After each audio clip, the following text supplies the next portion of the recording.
Okay, the emmi axis skew. This is pretty fucking hard. It's like one frame. But I know how to help it, okay? This emmi, it has a claw. Right when you land, you can see it goes out. That claw is out exactly 11 frames. And 8 frames into that, you're gonna have to do your input. That's 8 frames. So when the claw is out, 8 frames into that, you're gonna have to do your input. So that means like 3 frames before it retracts, the emmi claw.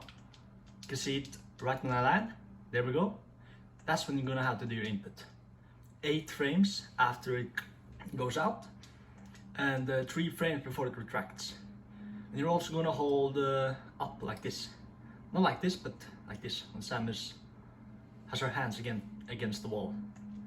You're gonna have to do it like this.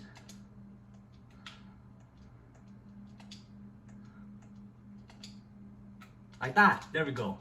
Now, this makes it so much easier. I've heard that it might be harder on emulator, like user or something. But man, you can do it. I did it, it took me like 7 hours. It's very fucking hard. But I believe in you, okay? You can, if I can do it, you can do it.